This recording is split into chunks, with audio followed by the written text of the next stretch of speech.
Well, it's a very special Healthcare Unfiltered podcast episode because we don't get celebrities all the time like Dr. Patrick Soon-Shiong to be with us on Healthcare Unfiltered. So I couldn't be happier and more pleased and honored to have Dr. Patrick Soon-Shiong on Healthcare Unfiltered. Patrick, thank you so much for coming on the show. No, welcome to be here, Shadi. It's a pleasure to talk to you about some of the work we do. Yeah, and but before that, I mean, we have to talk about your amazing, how this all started to put things in context to where we are right now, because there's so much lessons and inspirations in the journey that you've actually encountered. I mean, it's fair to say, Patrick, that not all of us go to medical school thinking we are going to have companies and we're going to take companies IPO and we're going to invent drugs and have several hundred patents. I mean, we just go to medical school because we're going to see patients and treat patients. What led you to decide to go into medical school in the beginning, just to get to know a little bit about you and your upbringing? Well, I think the way you sort of position that is exactly the right way because, people may not know, but I grew up in Apartheid in South Africa. So here was this Chinese coming to South Africa. My parents were from China. I was born in South Africa. And there was a quota into medical school. We only had, I think, 2 or 3 Chinese allowed into medical school. And the big schools was Johannesburg and Cape Town.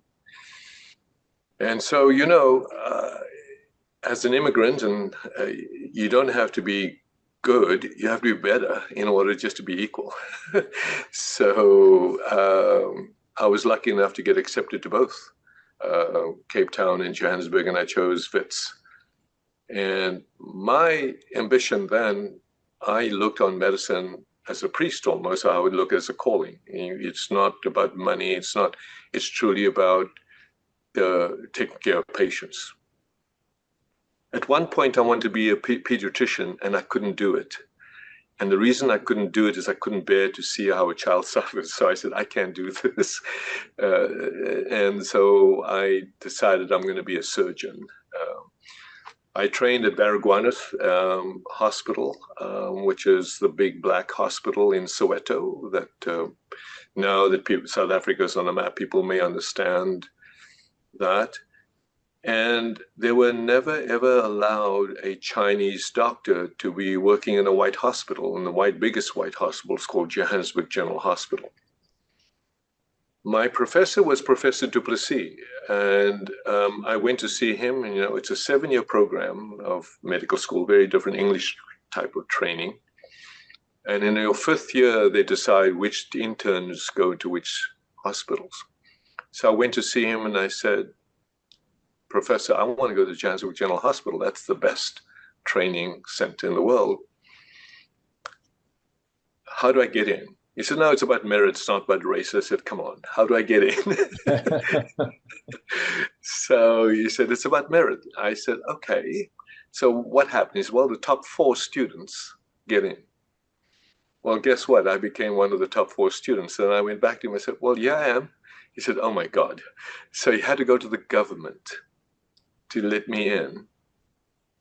And the government's decision was I could be an intern if I took 50% of the salary of my white counterpart. Wow. And my professor said, there's no way you should do that. I said, there is way. I will do that. Because there is no other way in which I will get that kind of training as an intern. These were the giants of medicine. Professor Bothwell would develop the iron technology. Duplessis would develop the gastric operation. Barlow has a Barlow syndrome. Seftel with nutrition. These are the giants that trained interns. So I became the intern. And my first exposure in Professor Bothwell's ward was hematology oncology. And he, had patients there that had lymphoma and myeloma and very severe disease. And my first patient was an Afrikaner patient. And this patient says, don't touch me. He would refuse for me to examine him. Because you're Chinese. I'm Chinese. So my professor walked up and said, listen, if Dr. Soon-Shiong can examine you, you have to leave. So this patient said, okay, fine. And this patient had a fever of unknown origin for 3 weeks in the hospital already. And you know, as an intern, you do the full deep exam, and I just touched his cheeks, and it was tender. And I said, oh my God, you've got an infected sinus. I sent him downstairs, he got the x-ray, and there was fluid, and then he had it drained. Temperature went away. He went around the hospital and said, that Chinaman, make sure he examines you. so that was my exposure to the Johannesburg General Hospital. And that was how I began my career as a doctor in the real world as an intern. A full, you do 6 months of medicine, 6 months of surgery, and then you finish your internship after 7 years. So it's an 8-year program. So that was 1975. 1976, I beg your pardon. There was a riots not riots, no, I don't call it riots, in long uprisings in Soweto because the children were forced to speak Afrikaans, and the police were shooting them. So I volunteered to Baragwanath to take care of these kids, and said, this is so outrageous. I got into trouble with the police. They basically took me to one of the prisons. So I understand very deeply the struggle for the underserved. So that was my upbringing. And that physician who told you you have to be one of the top 4 maybe had significant influence because he pushed you to be top 4 and he helped you get into Johannesburg Hospital even at half salary. Not only that, he would do a lecture every Friday that was just packed. Professor Duplessis, if you look at him, gastric bypass and on ethics. He taught us how to be good human beings before, and good doctors as good human beings. And his lecture was on ethics as well as surgery. So, yeah, and his son was also part of the movement that would fight against apartheid. So, yeah, I think there are people in your lives as you walk through your lives that change the course of your life. Absolutely. I mean, these are the influencers, the mentor, the people who give you a chance when others may not give you a chance.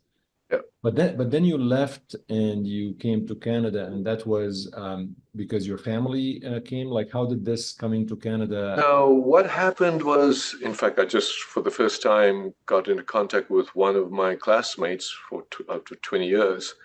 America had given amnesty to South Africa. If you remember, if you're a foreign doctor, there's a thing called visa qualifying exam, VQE. Yeah. Which is only a 1% pass rate purposely so that you can get in if you're not really fully qualified. And they said any doctor that is trained in South Africa or England that there's a shortage, they would give amnesty. So all my friends chartered a Boeing and then flew into the United States and got the amnesty. I decided that's not the right thing to do. And I went to the TB clinics in East London, South Africa to go work, didn't take the amnesty. And I was injecting streptomycin, into these children. There's no x-rays, no nothing. I don't know if I want to give them anaphylactic shock or what am I doing in this clinic with no treatment, these kids. And I said, I can't do this. I'm going to leave the country and come back in 5 years. So I can bring technology back to the country so that we could actually help these children. So I applied this time to Canada because my wife had Canada fans. I got a job offer in Newfoundland and a job offer in Vancouver General Hospital. And obviously I chose Vancouver and became the PGY2 in Vancouver. You met your wife in medical school? I met my wife in South African medical school. Yeah, I played basketball and I met her at a basketball game, and that's Oh, We've been and we're ever going to talk since. about your basketball career. We're going to talk about that. So then, what got you into? I understand that from Canada you were recruited to UCLA, but you became fascinated by the world of diabetes, and you're a surgeon by training, so you really you wanted to cure diabetes. Right. Well, my uncle was diabetic, and my father in South Africa was basically the Chinese doctor with herbal medicine for the community. So we, what we call Hakka, which is a Chinese sect whose philosophy is to help the community. And if you look up Hakka, and my father was in the quasi-village herbal doctor. And I would sit on the kitchen bench and he would concoct medicines and people would come to the house and do, and he would give them. And my uncle with a glass medicine vial would boil the glass syringes and inject himself with insulin. And I said, this is what I need to do. I need to find out. And then I became fascinated by the pancreas. And we can talk a little bit more about the pancreas and how I got into this thing. And so while I was an intern in South Africa, I wrote to the United Kingdom for a grant to work out why the pancreas and pancreatitis. And, as a surgeon, there's pancreatitis and there's diabetes and pancreas transplant and Whipple's. So it's like the most complex organ in the human body. If you could conquer this pancreas, it would be something. And to me, that was the exciting challenge. So I'll share with you how I got into the diabetes world. Yeah, And no, I mean, I'd love to know the story because I know that there's a lot of, I was reading about a lot of what you attempted to do with diabetes and pancreatic transplant and things like that. And I think a lot of listeners and viewers would love to know the story because I didn't realize how long ago this actually happened. right. And I think the truth of the matter is you follow your passion and your science and you follow the biology. It takes you where it takes you. I have no control where it takes me, actually. And it's not about jobs. It's not about ambition. It's actually, for me at least, it's about following where the science takes me. So here I arrive in Vancouver with my wife, literally no money.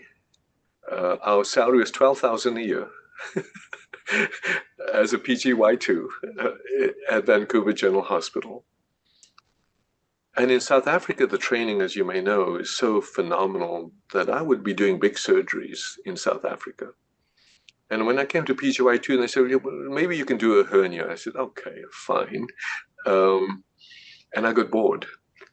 So I went to my chairman and I said, can I do a Master's of Science while I'm doing my surgical residency? And nothing like that exists.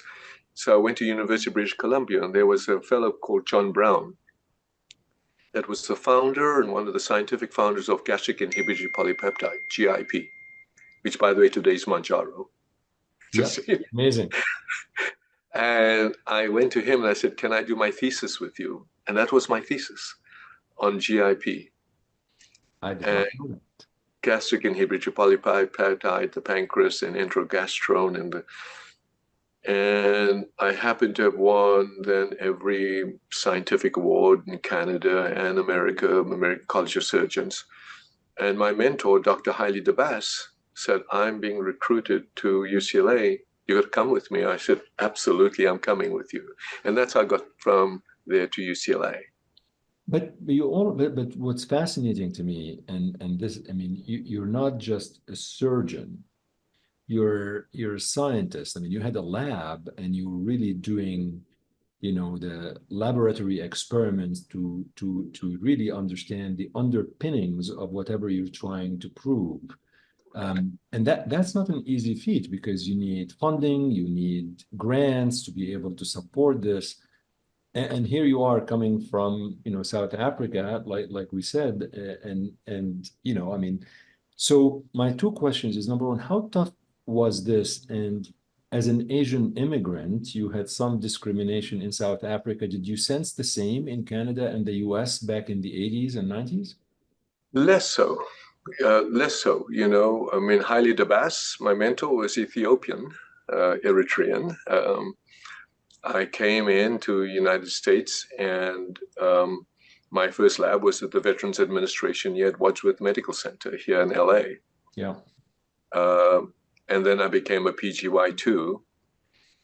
But what I started to learn, you know, as a young PGY2, you have no authority over anything. You know, the boss tells you, wake up, it's 4 o'clock in the morning and get here, you go there.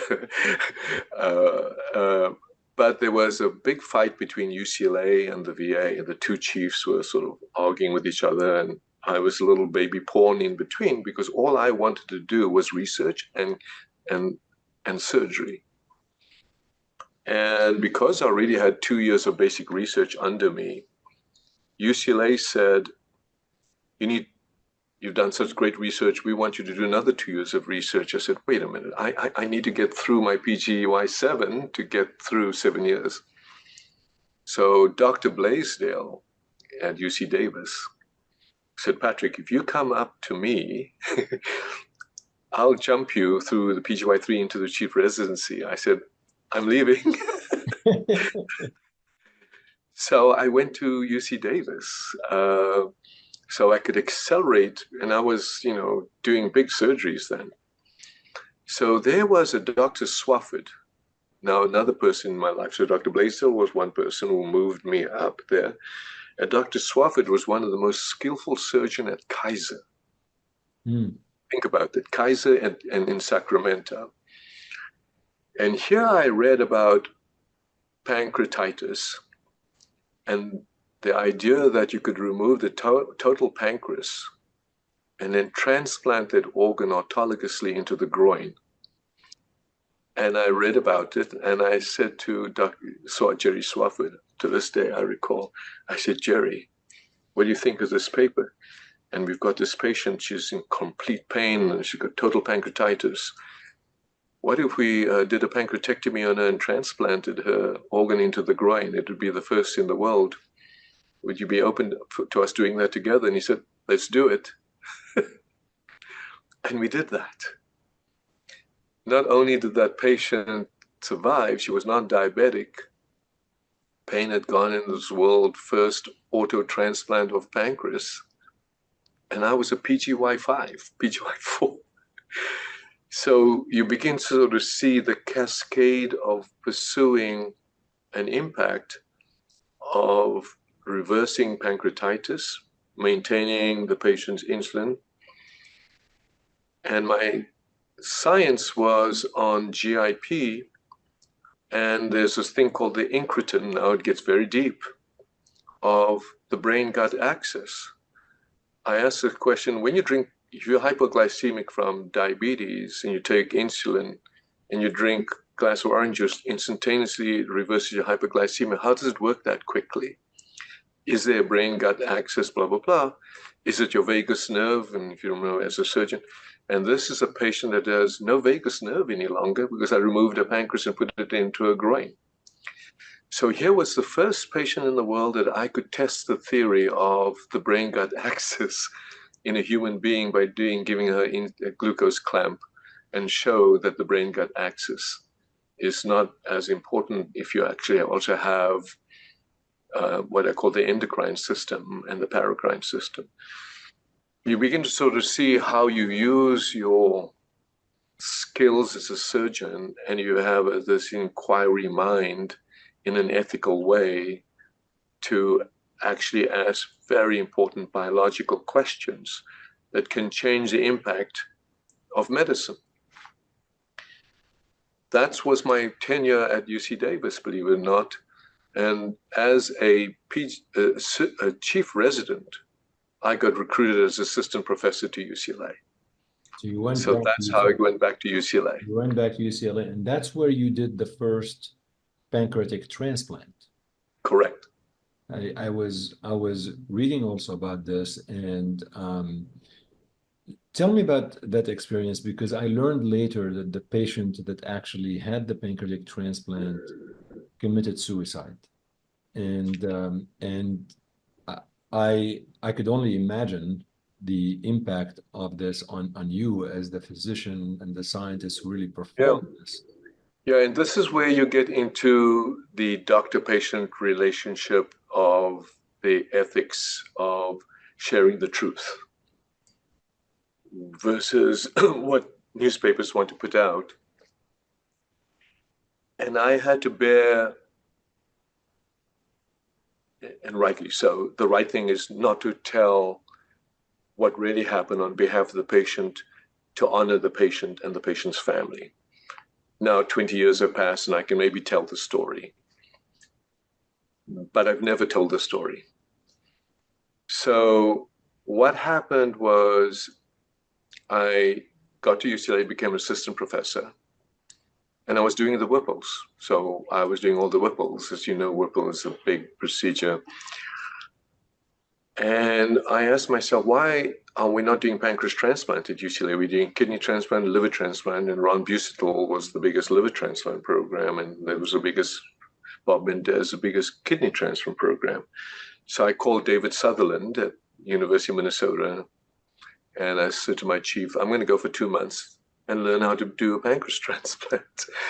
And I spent 2 months in University of Minnesota and a month with Hans Zollinger in Wisconsin, flew helicopters and harvested with them and participated in the transplant, and came home.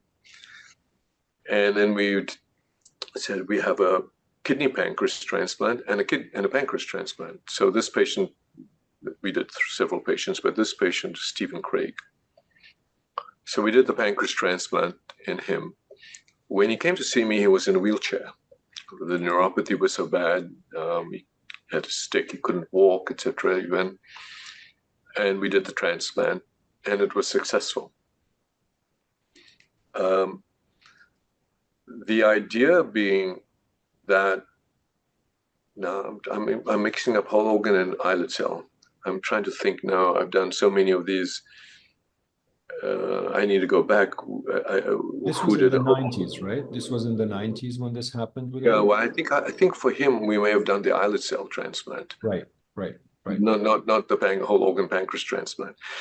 So let's step back. I'm a little confused because it was so long ago, and I put it off my head because and we did first the whole organ kidney pancreas transplant. I did two of them. And you know that in order to do the pancreas transplant, you have to put the pancreatic duct into the bladder. And the first two patients, just port wine urine poured out of the bladder. And I picked up the phone and I called David and I said, David, what is this? He says, Patrick, get used to it. Every pancreas transplant rejects and it sloughs the bladder. I said, David, I can't do this. This is crazy. He said, get used to it. This is what we do. So Wow. I said, yes. And I said, okay. And the turning point was one of my philanthropists' son was diabetic. And he says, Patrick, I want him to be the third. And I said to him, no, I'm not going to do your son because I think it's too dangerous. And as that words were coming out my mouth, I said, then how is it ethical for me to say to my philanthropic donor, I will not do your son, it's too dangerous, but to do the next patient? So I go to my chairman and I said, that day, I'm going to shut down this program. I'm the director, I'm shutting down this program. He said, what? Now imagine assistant professor, no tenure. That's, I was going to say, you've got some balls. It's the right thing to do. You know, my hero is Senator McCain. I've known Senator McCain where it's just the right thing to do. And I said, listen, the reason I want to shut down this program, it's too dangerous. But I have an idea that I can encapsulate islet cells and put it in the peritoneal cavity, because right now you have peritoneal dialysis for kidney transplant patients. So there's no reason why the peritoneal cavity can't see the islets and insulin floating through. So I said, can I get a sabbatical for 6 months to figure out how to do that? He said, you're nuts. He said, he called me a flake. He says, you've just been here 1 year. You don't get a sabbatical. So I said, okay, that makes a deal. And my wife, thank God, was an actress. And she was making more money in 1 month than I was making in a year. And I said, okay, what if you give me without salary? I go off for 6 months. He rolled his eyes. He says, if you want to do that, do that. But So you really had so much conviction into this because you were willing, like you literally went, I don't want to get paid. I want to go and explore this. You had so much conviction into what you're correct, trying to do. correct. Because there was a science paper by a company called Connaught that had done microencapsulation in mice using this thing called alginate from a seaweed. Right. So I picked up the phone and called them, and it says, what alginate do you use? We said, we don't know, we just get it. I said, what the hell? You mean you don't know what's chemically inside this? No, we don't. The only organization that was studying alginate, the seaweed, which is hyaluronic acid and manuronic acid in great detail, was the University of Trondheim in Norway. Gutmann Schockbrek and Olav Smithrow. So I called Gutmann. I said, my name is Patrick Soon-Shiong. Can I come spend some time with you in your lab? They said, what the hell? So I flew to Norway. Wow.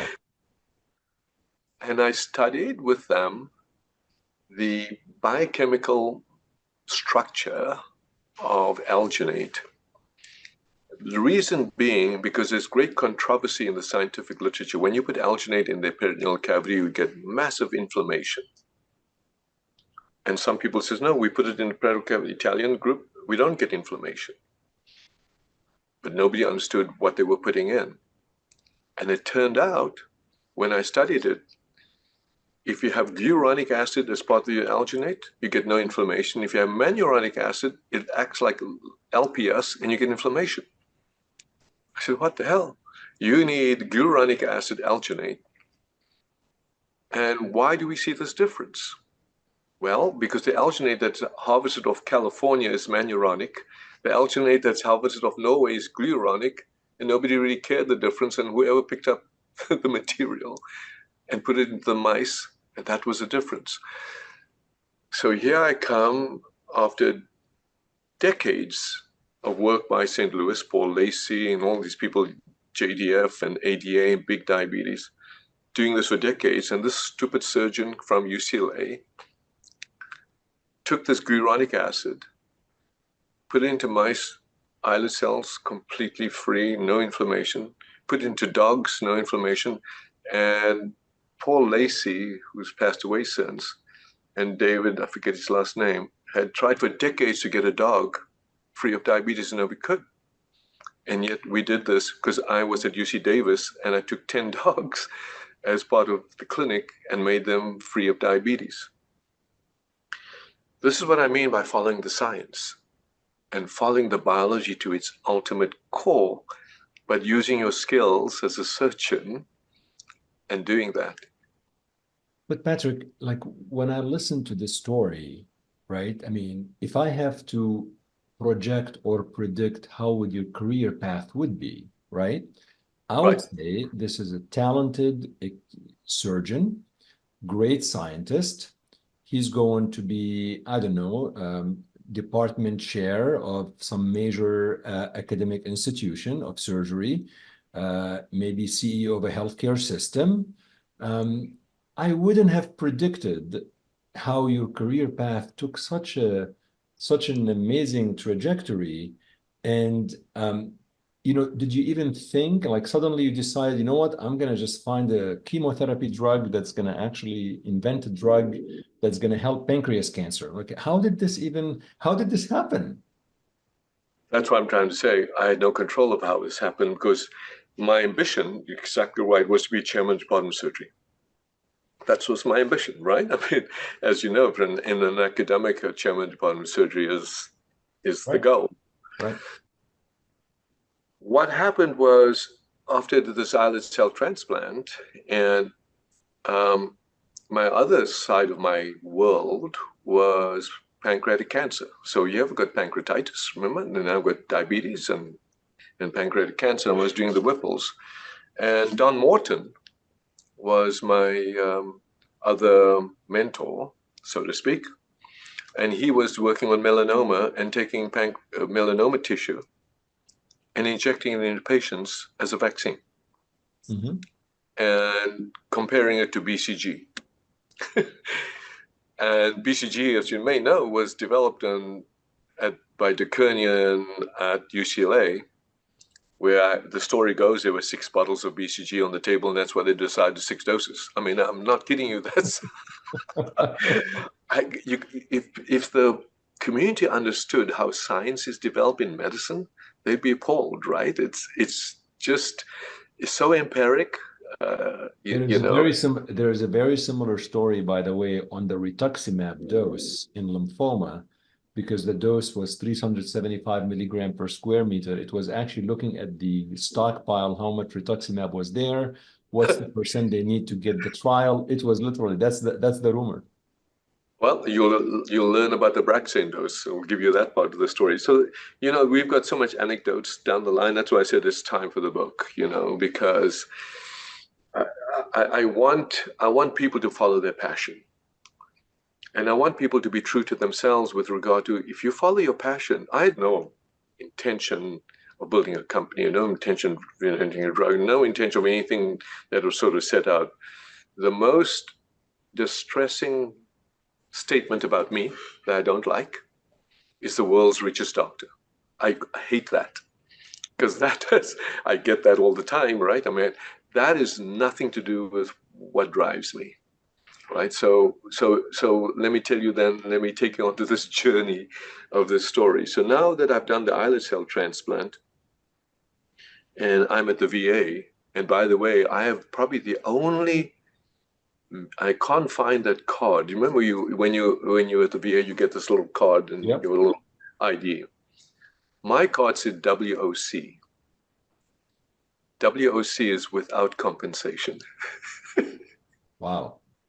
Right. So I was in this lab where the VA, again, another man that changed my life. His name is Earl Gordon. He's passed away. He was the head of the VA at Wadsworth.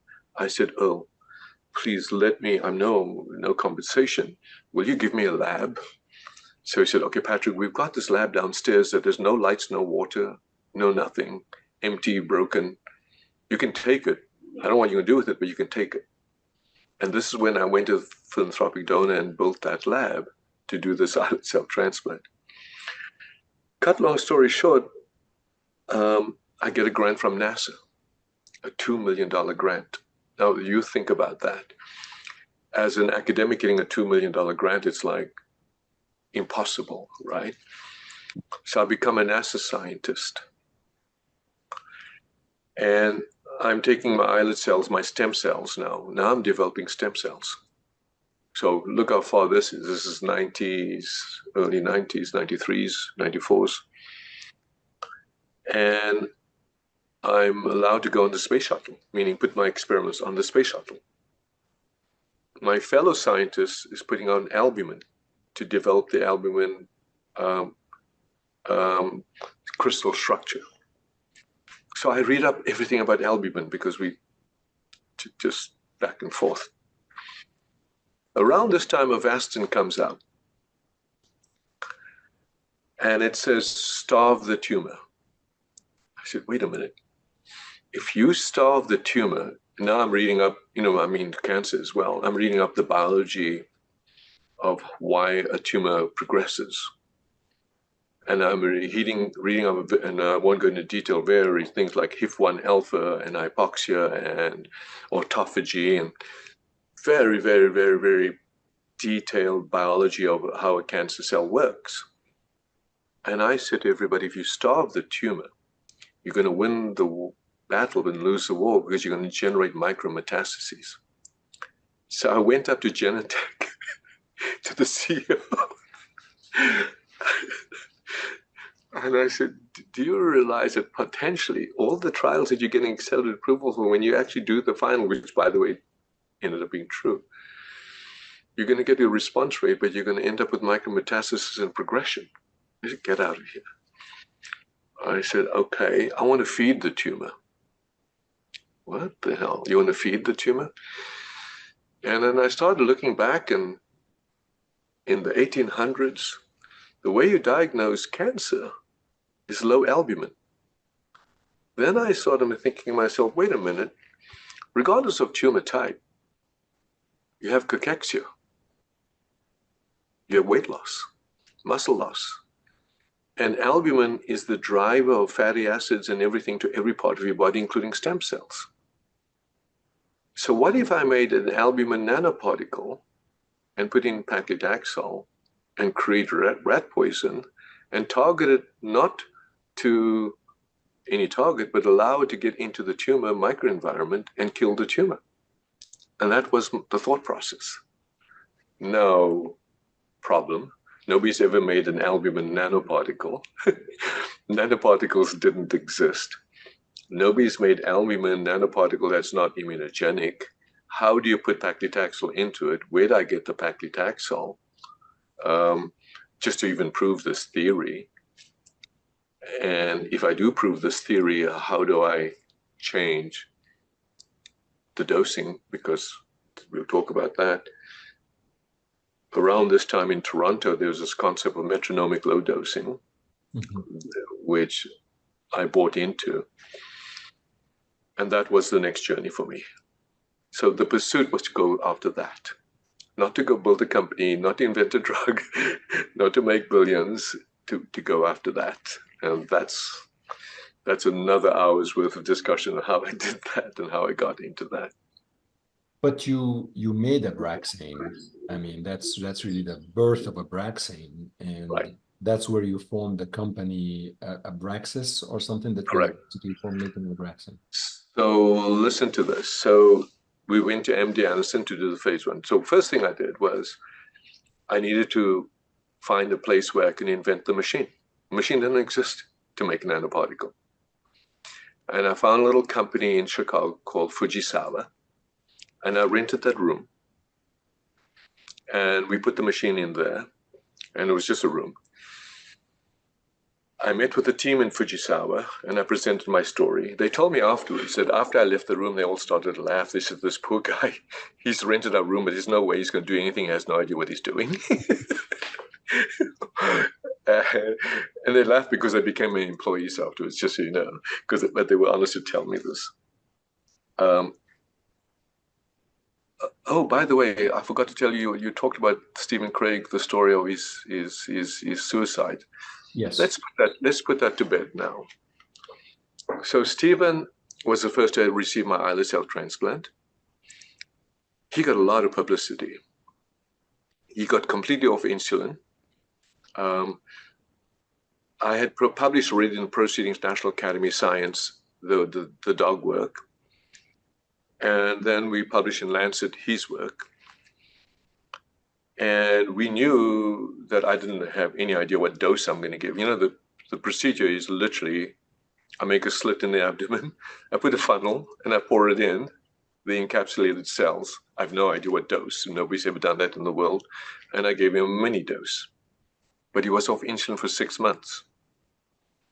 So he came back to me after 6 months and says, I said, you know what, Stephen, I can do the second one now on you. Nobody's ever done 2, because there's always a chance of anaphylactic reaction because you may have antibodies to this stuff. I don't know now, but I'm going to ask the FDA and we're going to take the risk.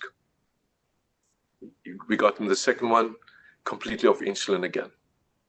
Okay. And I was worried about adhesions, as you know, as a surgeon, you know, you put things in and would it go into pockets of adhesions, and it was fine.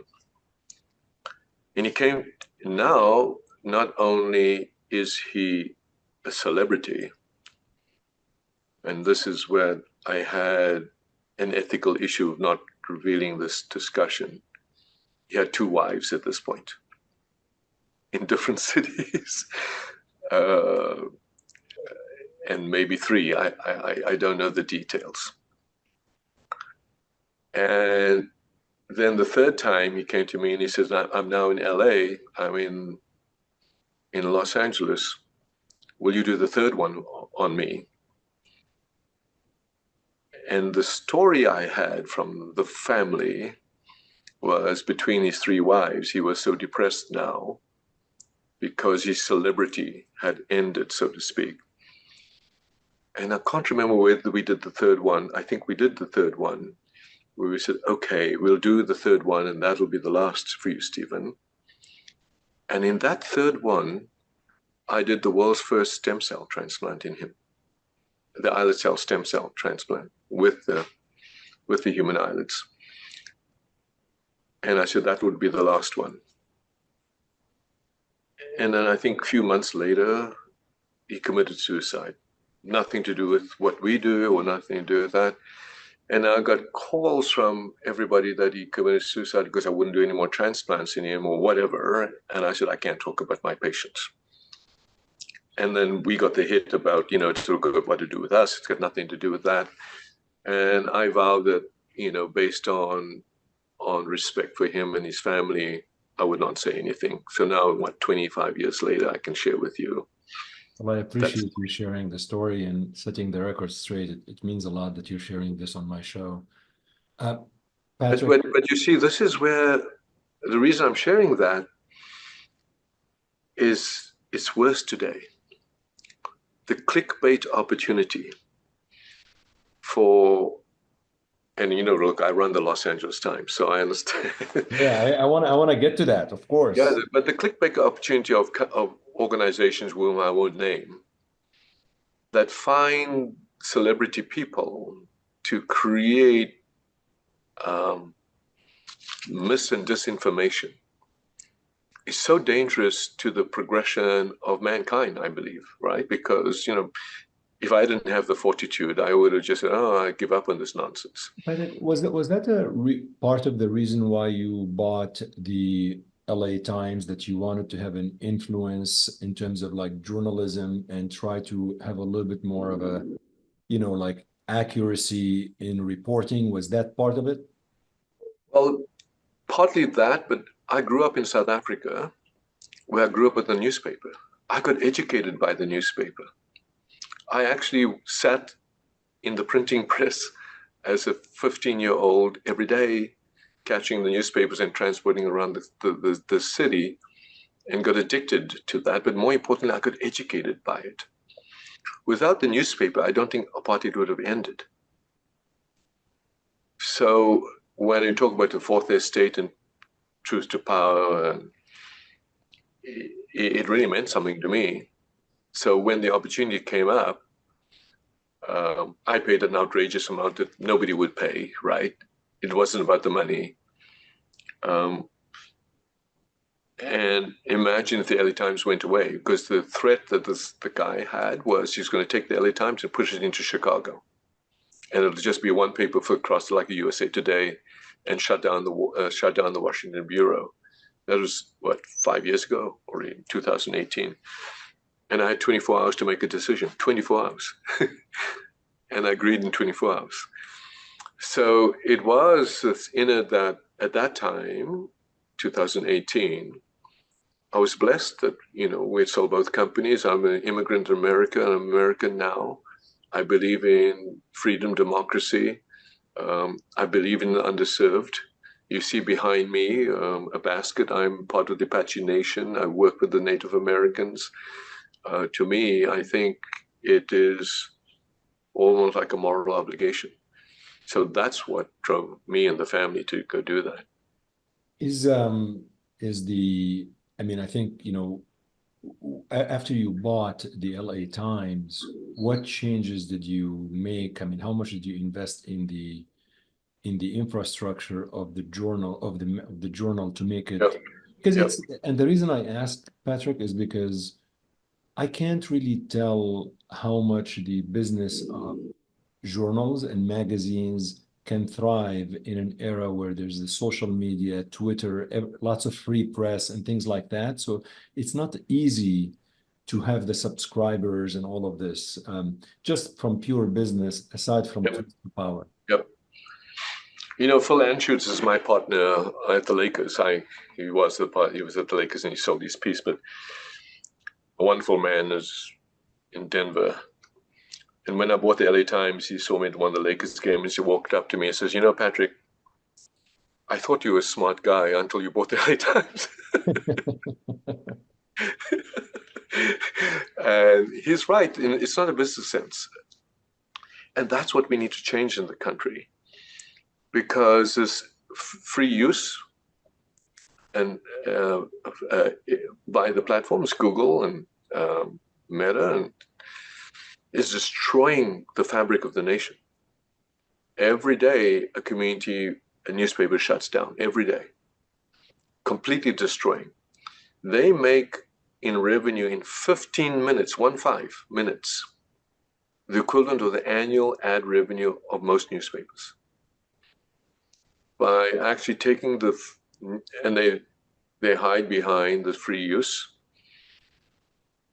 and they've completely destroyed the fabric of any revenue opportunity. The only revenue opportunity the papers have is the ads. Right. And maybe subscription, but really the ads and the printing.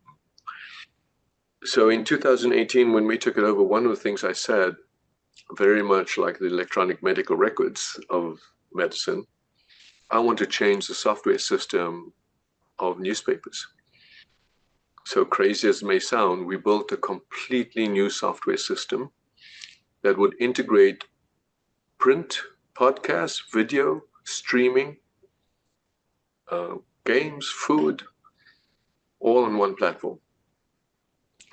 And I'll break news with you a little bit now, but in July, we're going to launch it.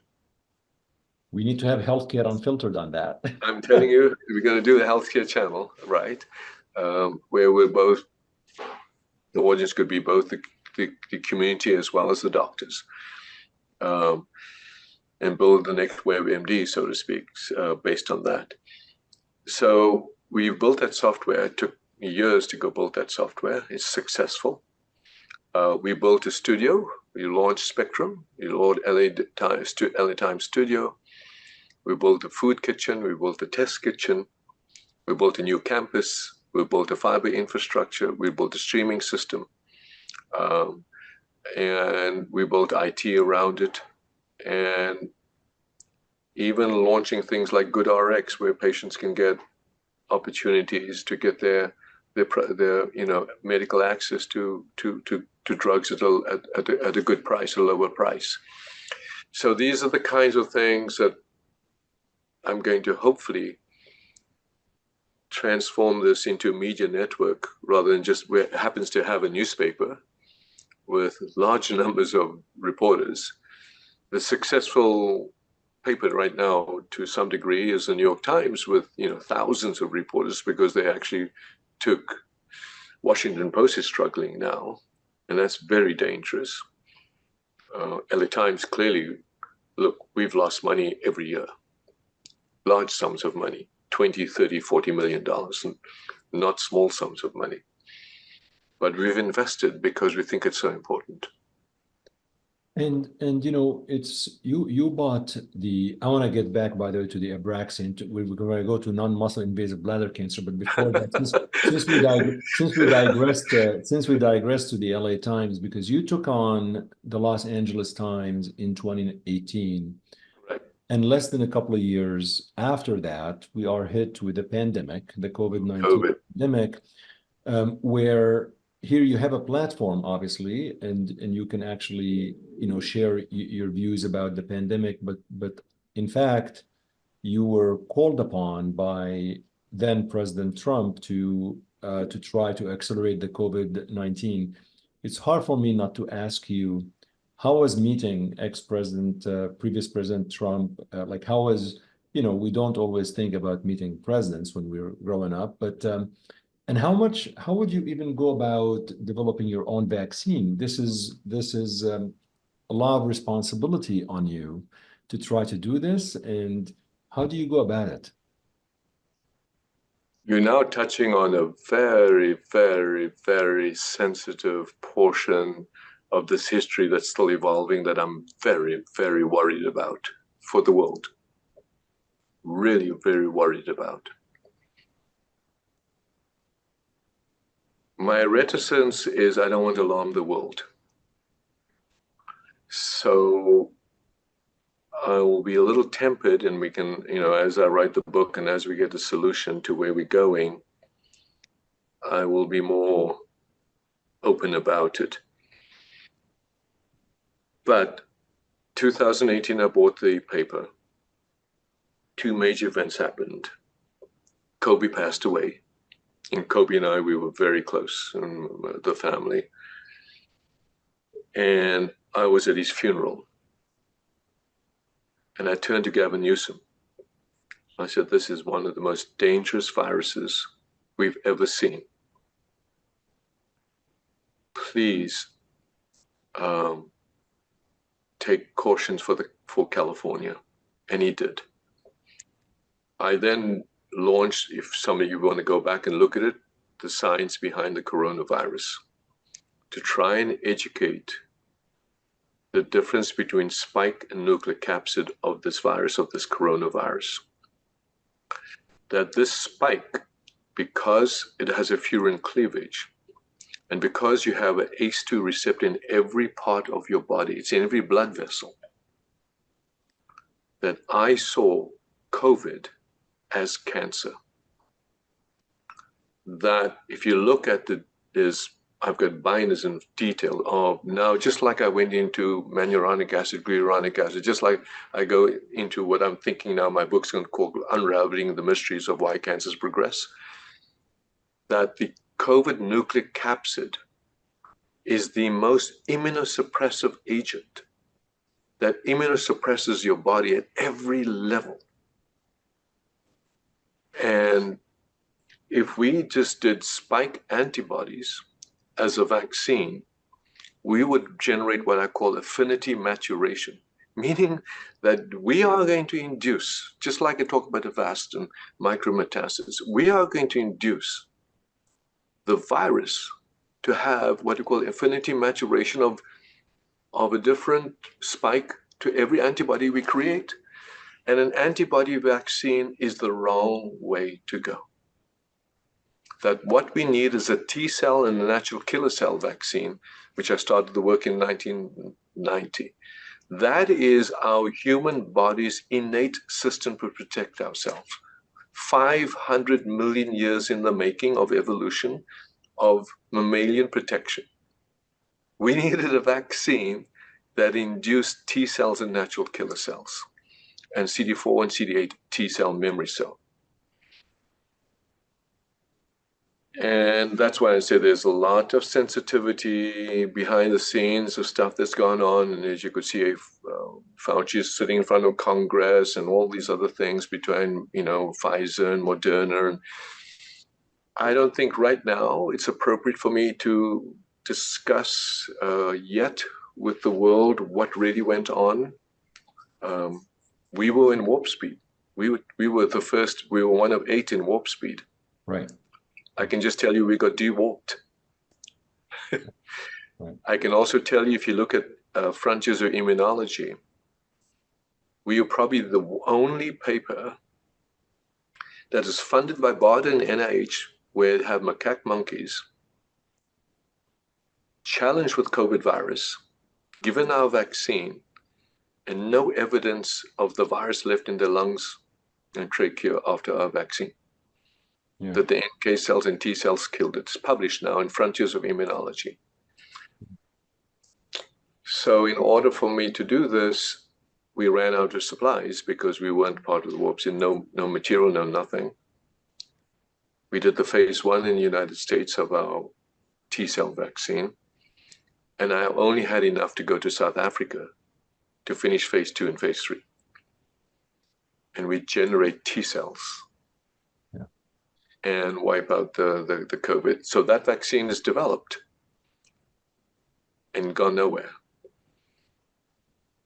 The idea was we wanted them to be the booster to the Moderna and the Pfizer vaccine. Didn't have enough supplies and really was denied to do that trial, because how do you do a trial now? You can go after non-vaccinated patients because there aren't any, or they're messed up all over the place. So the world now waits. Now we have long COVID.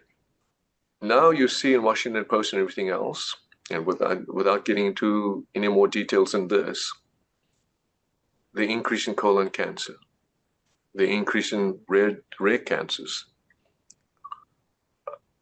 I am, for the first time in my life, seeing a patient now with 13 years old, 12 years old, with metastatic pancreatic cancer. So, is this HPV? Is this hepatitis? Is this HIV? Is this an oncogenic virus? Is this the basis for long COVID? I'm funding long COVID studies in which you're seeing residual virus in your colon, 28 months, and you see double-stranded RNA, DNA. So what's going on? So once you have a virus that's residual, this is not flu. So is this a pandemic waiting to occur? That's nothing to do with infection. And the more you get these viruses, and that's why our organization still mask.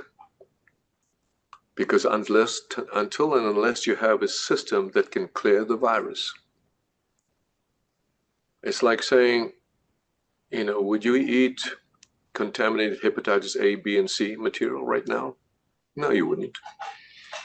Would you purposely get yourself exposed to HPV knowing that what it does? No, you wouldn't. Would you purposely want to get hepatitis? No, you wouldn't.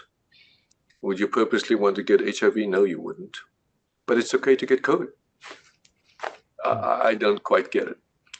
Well, I mean, I think you're going to probably talk a lot about this in the book, but what I'm sensing is a sense, again, your interest in immunotherapy, which obviously manifesting with the Immunity Bio company that you founded, but that led you to becoming interested in the non-muscle invasive bladder cancer because you went from, you know, pancreas and Abraxane and all of that, which you sold to Celgene and BMS, but then you pivoted into non-muscle invasive bladder cancer. How did this happen?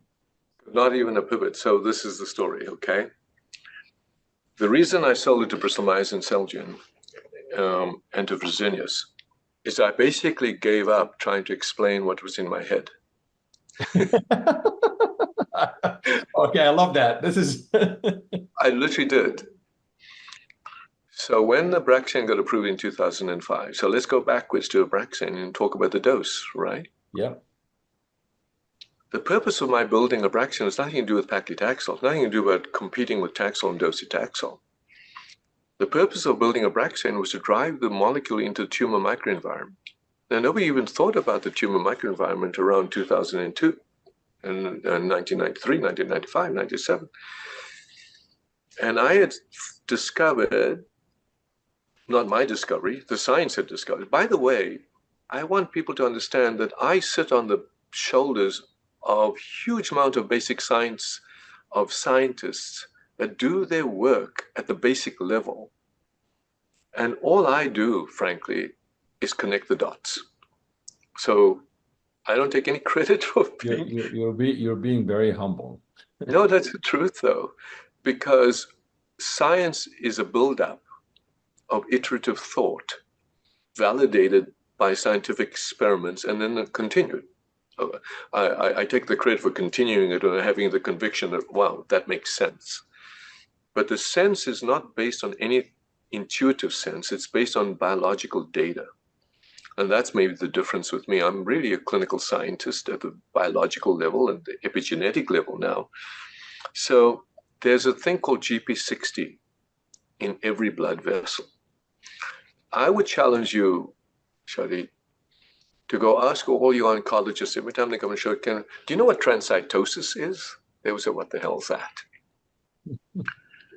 So I would also challenge you to say, when you inject something intravenously, you don't really want it in the blood, do you? You want it at the tumor, right? How does it cross the blood vessel? How does it cross? Nobody even thinks about that because we just clinicians. Let's inject it intravenously. So when you introduce Taxol in Cremophor, it just sits in the blood because the Cremophor holds it. Docetaxel tween, it just holds it. You wanted to cross over that physical wall called the endothelial cell. And the receptor on that endothelial cell is called GP60 that opens up a thing called caveoli that crosses it over to the other side, out of the bloodstream. That's Abraxane. It gets it in the tumor microenvironment. But if it does that, you don't need this high dose. Right. You don't need the peripheral neuropathy.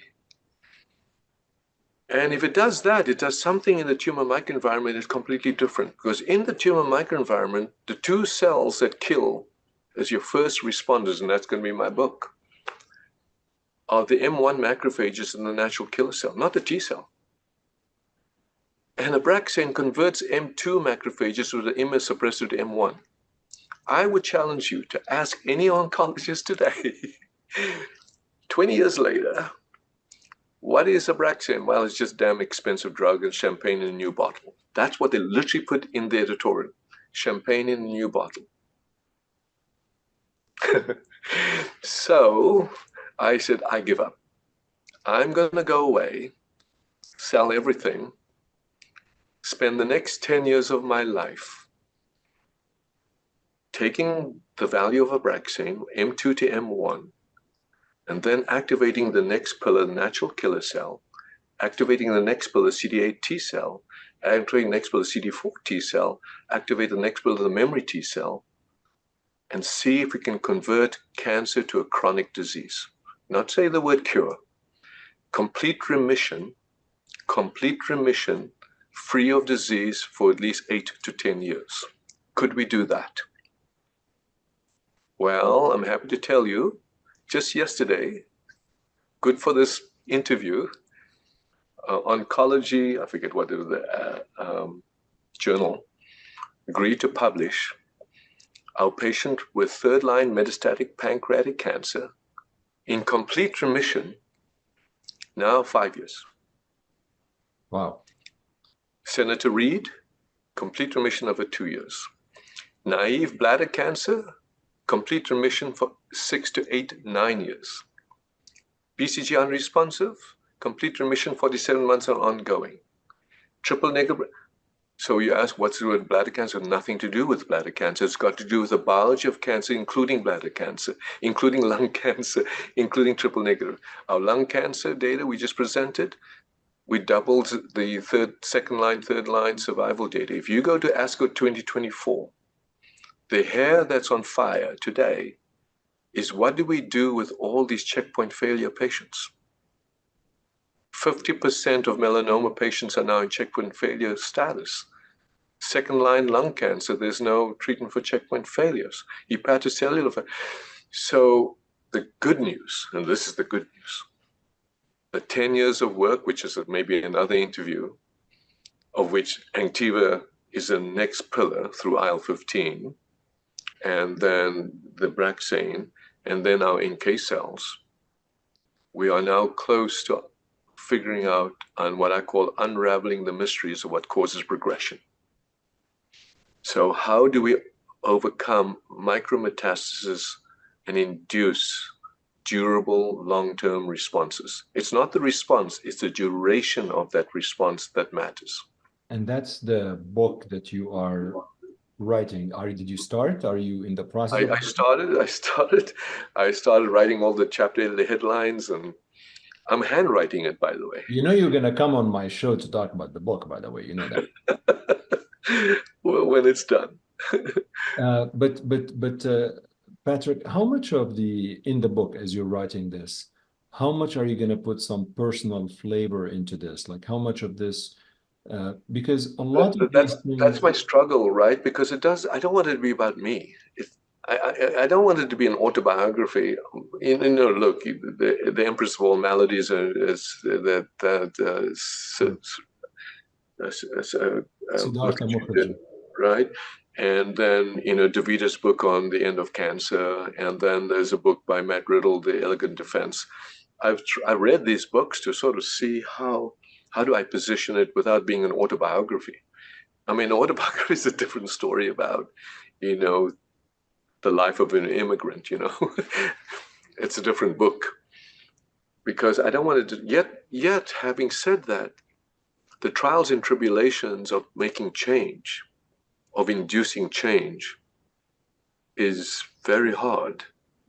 People don't like change, especially when you challenge dogma. And that's why I said Senator McCain and the McCain Institute was my hero, because he challenged dogma. Yeah. He just challenged it, right? You know, you had 500 patents, and I want to be sensitive to your time. Did I take? Am I on the clock right now? Am I supposed to just? Well, I suppose we should talk about Anktiva, right? Because we did Yes, this. that's why I pivoted to the non-muscle invasive bladder cancer, because Yeah, that's really. Tell us a little bit about that, because this is yeah, really very exciting for this yeah. disease. The non-muscle bladder cancer was the proof of the theory that I had for the same thing for checkpoint inhibitor failures. So let me tell you the theory, or I'll give you the prelude to the book. When you give BCG, you get a response, then it fails. Why does it fail? See, nobody asks this question, why? And I just insatiably curious about why, right? And it fails because the tumor Darwinianly selects a cell that has no MHC1. What does that mean? It can't see the T cell anymore. Just can't see a T cell. That's the Darwinian selection that's happened, that in my mind is the key to progression. Then I needed to understand, how do you get MHC1 loss? And I've been studying that for the longest of time now, quietly. And if I can reverse that MHC1 loss, I can rescue BCG, I can rescue checkpoint inhibitors, and I can, if it's true, drive memory T cells. If I can drive memory T cells, we drive long-term duration of response. So in our naive, which is published paper in naive patients, the one that's published many years ago, 6 years complete remission, papillary and cis complete remission, 9 out of 9 patients. And then we took them, followed up 9 years. 2 patients had passed away of normal causes. 1 was lost to follow-up. 6 out of 6 still today in complete remission, 8 years out. And we just did a video of them. It's on the IBRX website. Then in BCG unresponsive, we have now 47 months complete remission and ongoing. What's going on with these patients? What I'm most proud about, if you go into the Anktiva mechanism of action, it is the molecule that upregulates NK cells, T cells, CD4 cells, CD8 cells, and memory T cells. We have broken the code with this Anktiva of what causes progression. It is as safe as BCG, same procedure as BCG. And so now the therapeutic index of safety and efficacy. So that's why I was so proud. That's why I'm ready now to write the book, because if I said this for lung cancer, pancreatic cancer, triple negative breast, because it's the same. People say, what the hell, get out of here. Now you have an approved drug with real data, and everything about bladder cancer, but it's no different from prostate cancer next, no different from kidney cancer next, no different, Abraxane's approved with lung cancer, breast cancer, and pancreatic cancer. CAR T cells and T cells, the checkpoints is tumor agnostic. Are you studying Anktiva? The natural killer cell is tumor agnostic. Are you studying Anktiva in non-bladder cancer, like in prostate and in kidney? Are you doing studies in that? We're about to do a prostate cancer trial as a vaccine. I don't know if you know, but we are the only vaccine in the United States now that the NCI has chosen of our Anktiva plus our adeno for Lynch syndrome, patients without cancer. We're up to 50 patients right now to prevent cancer. And 1 in 300 Americans have Lynch syndrome. and an 80% higher risk of colon cancer, endometrial cancer, ovarian cancer, breast cancer. So why I'm excited is that I think we begin to unravel this mystery. And we begin to unravel this mystery not just at the cellular level, but what I call the epigenetic molecular level. So the take-home message is we've had chemotherapy, radiation, monoclonal targeted therapy, and we've been trying to kill the cancer from the inside out. I've realized that's futile. We've got to kill the cancer from the outside in. We've got to attack the whole damn cell from the outside in. And that's the natural killer cell, the T cell, the memory T cell. Patrick, how do you stay focused? I mean, you're obviously a public figure. People talk about some of the legal issues in terms of like you and your brother, this was public and things like that. But you strike me as someone who is so focused that no matter how much noise is out there and no matter what's happening, you're focused on something and you're going to try to get to it. How you're able to get rid of the noise around you and just stay focused on what you want to accomplish? Because I'm doing something that's bigger than myself. I think, just like McCain says, you do something that's bigger than yourself. And there's a reason and a purpose why you're on this planet. So when you talk about my brother, you're right. That was during the time when he was part of the investor with this other pharmaceutical company, which is another talk we'll do about, who asked me to do unethical things. I won't go into detail. That'll be in the book. I refused. We went to arbitration. We won. And then he wanted me to stop working on cancer and just work on diabetes. I said I wouldn't do that because it's about the biology. And I said, you go work on diabetes. That's fine. You do it. The tragedy is they forced me then not to work on diabetes for 5 years. But I worked on cancer. So, maybe that was good. Maybe God put us in that direction so I could focus. Having said that, believe it or not, nobody knows this, but I have a GLP-1 in phase 3, completed phase 3s, based on albumin. So I resurfaced the diabetes and we'll come out of stealth in about 2 months. And the idea is to make this anti-inflammatory side of it, which is GLP-1 GIP, which I think is the next generation of anti-inflammation for NASH, cardiac disease, Alzheimer's, Parkinson's, type 2 diabetes, obesity. But my job is to make it available to all that can afford it. It's a separate discussion. I am focused on the big picture of how could we as physicians, look, I completely so respect the basic scientists, the PhDs of this world that dedicate their lives. But unless you have a physician's touch of understanding how a patient needs and sees and take that science and transform it into some translational work, it'll never see the light of day. It'll all stay in academic papers. So my job, when you ask the focus, is to do that, is to find ways to bring this stuff to mankind. So, it's not about me, it's bigger than me, and that's my focus. Again, you're being very humble, but I just have 2 more questions I have to ask. You're a philanthropist. You really do a lot for philanthropy, and you give a lot of your net worth to other causes. Are these specific to medicine, cancer, or are they like more various in terms of the mission? No, it's really to the underserved. I look for people who really need the help. My wife, my family, we support Africa, we support the refugees in Jordan, we support the underserved Native Americans here.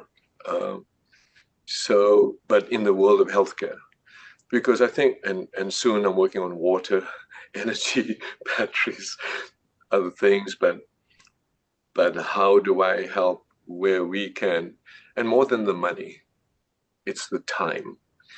I'd rather have quality participation than, so not every time we give money, we ensure that we really are participating and helping. One of the things I was really proud of was Steve Schwartzman many years ago. He wanted to create a relationship between China and America. And so what we did, we funded for the next 10 years, and then the Soon-Shiong scholar from Stanford and 4 PhDs go to China under the Schwartzman Scholarship and spend 2 years in China. So these young people get to know the Chinese people at Tsinghua University and become friends. I think that's the only way to create understanding and communication in the world. So those are extraneous things that we did fund with T. Schwartzman. But mainly the rest is healthcare. And what do you, I mean, I know you love basketball, and that's probably you do that for fun and everything like this, but how do you, is there anything that you do to de-stress? Do you meditate? What do you do for fun when you're trying to just completely say, you know what, I have an hour, I'm going to do this just for me? I shoot basketball. And how good are you? How good are you?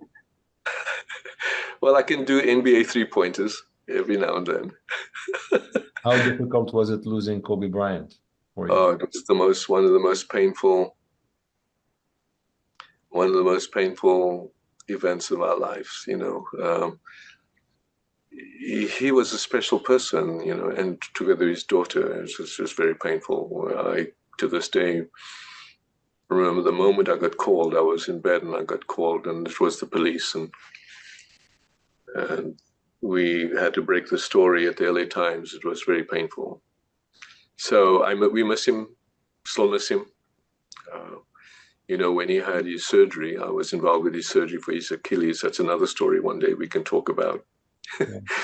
And I can tell also Senator McCain was a big influencer for you. So losing him must have been very difficult. Yeah. And his wife is wonderful. So yeah, no, look, there's some people in our lives that really, you know, played, they may not know it, but they played important roles in terms of formulating what we're doing. But I think I'm very proud of what's going on in South Africa today. I think maybe now with President Ramaphosa creating this whole new government of national unity, there's an opportunity to really create democracy again there and help that nation. So that's one of the things I want to focus on next. I can honestly talk to you for hours, and I would love to have you again to talk about more things. You're inspirational, and you have a lot of things that we can talk about, but I want to be very sensitive of your time, and you've been extremely generous of the amount of time you gave me, the platform that you provided. Well, no, thank you for having us. And you know, if I'm lazy and I need to go write this book, so I'm going to start just writing it. And you're going to come and talk about the book on this podcast. Right, I will.